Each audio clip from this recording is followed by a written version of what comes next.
काहीच नाही. एसआय नाही, पीएफ नाही, त्याच्यावर पासवर्ड नाही. 20च्या पुढं कामगार आहे कंपनीमध्ये. 10 वर्ष आपल्याला इथं 35च्या पुढं कामगार आहे आणि 2 सुरक्षारक्षक आहे. आणि जो रॅपिड मला आहे त्याच्याकडं नाशिकमध्ये 70च्या पुढं सिक्युरिटी गार्ड सुरक्षारक्षक काम करत आहे. वर्षापासून काम करतो. 4 वर्ष आतापर्यंत काय केलं?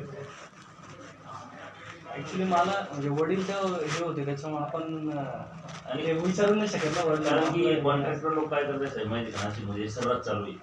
एसआयसी आहे कट्टी, तुम्हाला लागण तेव्हा घेऊ, लागण तेव्हा घेऊ, पण एसआयसी काळी देत आता काय केलं गव्हर्नमेंटने? नाही. त्यासाठी आपण दुसरी चौकशी नाव घेऊन चौकशी दिली म्हणजे त्यांची चौकशी करून त्याच्यावर दंडवत मागे किती वर्ष भरत नाही. आणि त्याच्याकडे ऍक्च्युअल पसारा लायसन आहे का, आणि जेव्हा एवढा मोठा इन्सिडेंट होतो पहिले सरकार तरी त्याचा इन्सिडेंट फॉर्म सुद्धा भरले कंपनी प्रिमायसेस मध्ये जे पण घटना भरले त्यासाठी ऍक्सिडेंट फॉर्म भरायला. या नाही महाराष्ट्र आणि तोंडी बोलायला गेले लोक ते सरळ काय करतात माहिती का, आम्ही देऊ शकत नाही. सरळ ते तुम्ही आणि कंपनीवाल्याशी तुम्ही बोलणं ना झालं, सगळी चौकशी करून त्यांच्यावर कारवाई यांचं करा. कंपनीवाल्याशी जेव्हा बोलणं झालं यांचं, तर तो कंपनीवाला म्हणतो मी भरत नाही, काय करायचं तेवढं करून घ्या. माझी सिस्टीम आहे. पहिले विचारा तू PFSI भरतो का मला. मग आता हे 4 वर्षापासून यांच्या वडील आहेत, अजून काहीच झालंच नाही, कधीच नाही आणि गेलं. विना परवाना ते लायसन नसताना चालतं कसं काय कॉन्ट्रॅक्ट? पीएफ पण नाही करत का? PF पण नाही, भविष्य निधी नाही. काही पेस्लिप देतो आपल्याला, काही रुपये तिथे काम. अकाउंट पेमेंट होते ना, अकाउंटला होतो पेमेंट अकाउंटला आहे, पेमेंट अकाउंटला आहे ना, पेमेंट अकाउंटला त्यांना आहे.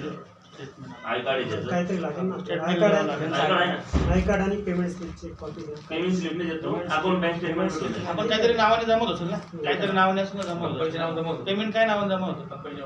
कंपनीच्या नावाने होतं ना त्याच्यामध्ये. अकाउंटवर येते पेमेंट. आम्ही तेच ना, मग कंपनीच्या नावाने पेमेंट जमा होत असेल ना. हां ही ऑफिस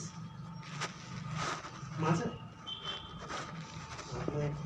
चेक नाही काय करायचं त्याच्यात एखाद्या वर्षाची स्टेटमेंट म्हणजे दिसत नाही का तुझ्या वडिलांचं तो पेमेंट जमा होईल ना, त्याच्या नावाने कंपनीच्या नावाने जमा होतो ना, ते ऑटोमॅटिक तिथं दिसेल की एवढं काम करताय. मुंबईला बरोबर. कारण तेच प्रूफ लागेल आपल्याला मेन पेमेंट जमा होतो ना तो. आणि एसआयसी देवळण जरी झाला तर 4 वर्ष देवळपासून एसआयसी ऍक्टिव्ह करावं लागतं. पिक्चर आहे कारण बाकी पण ते तिथे सिक्युरिटी आहे ना, कोणाचे त्याच्यामुळे ठीक आहे ना. मग आता एकाचं तुमचं झालं का, मग त्यांचं करून आपण आम्ही भूमिपुत्र असून आमच्याकडे लायसन असून आम्हाला कॉन्ट्रॅक्ट भेटत नाही ना. हे विना परवाना यांच्याकडे. बाहेरचे कॉन्ट्रॅक्टर येतात ते लक्ष नाही देत. अहो तुमचं लक्ष व्हायचं आहे. आमच्या हातात काही नाही.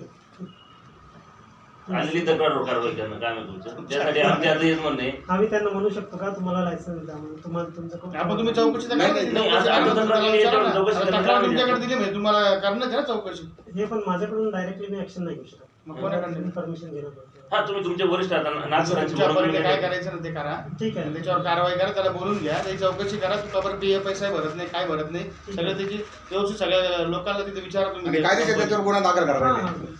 तसं नाही. नाही तर काय याच्यावर आम्हाला कारण की अन्यथा आमचे कामगार आहे ना शांत बसणार नाही. कारण की असे जरा लिहिले तर आज त्या माणसाला पहिलेच आला जिवंत आहे, उद्या जर गेला असतो माणूस त्याचं साधा इन्सिडेंट फॉर्म काय प्रूफ होतं, नाही. डेड बॉडीज रस्त्यावर फेकून दिली असती. म्हणजे आता तो तो कंपनीची महाराष्ट्रीयन सुरक्षा माणूस करतो आहे. त्यालाच सुरक्षा नाही. आता हा माणूस महाराष्ट्रीयन म्हणून माणसाकडे ओळख आला इथपर्यंत, तर तो परप्रांती राहिला असं तो मेला असं त्याला फेकून दिला असं प्रूफ काय त्याच्याकडे काही कॉन्ट्रॅक्ट तुम्ही करा, त्याला बोलून घ्या. हां, ठीक असे सर्व स्वरूपात करता येते. काय परमिशन त्यांचा नंबर स्टेटमेंट पण देतो आम्ही, तुम्हाला बँक स्टेटमेंट पण देतो, ते पेमेंटचे जमा होतात अकाउंटला. महिन्याच्या दर शुक्रवारी आपली इथं जी मीटिंग होती त्याच्यात चौकशी होत नाही. इथे बोर्डवर लिहिलंय की कॉन्ट्रॅक्टर आणि प्रशासन होतं त्याच्याकडे किती PF किती एसआय नाही. अंमली त्याच्या संबंधी नसतात ते कामगाराशी तक्रार. आपण कंपनी मला पण लिहिलंय तिथं कंपनी प्रशासनाला तुम्ही बोलवता इथं असं कंपनी म्हणजे कोणी कोणी एम्प्लॉयर.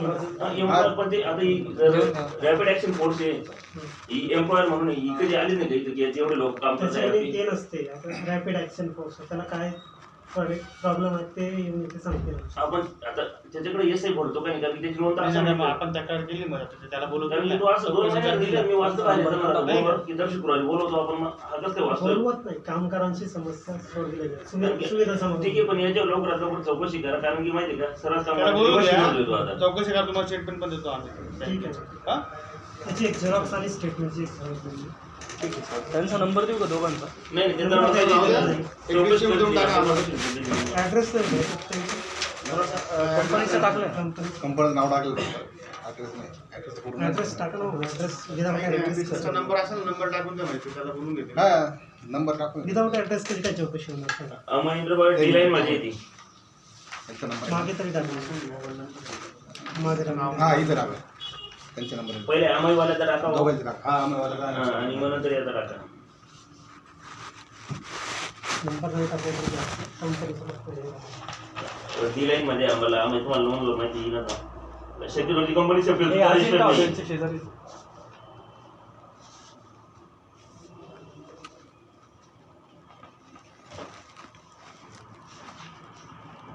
टाकू वर टाकू नाही यायला टाकायचं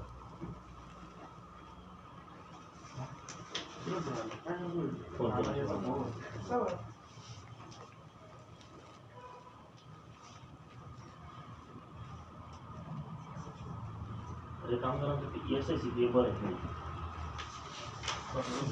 कटच करत नाही मग खाली पडला ना दुसरं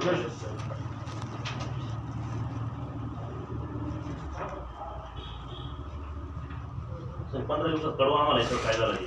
ठीक आहे कारण की जो आपलं 1948 नुसार एस आय सीचा कोणता दर होतो तो 1948चा नियम आहे.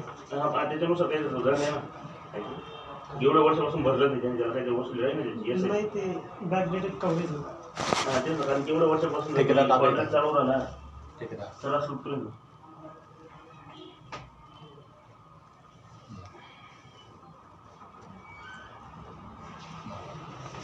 त्याची एक लॉक सांगितलं हो, फोटो काढायसाठी. हे तुमची कंपनी.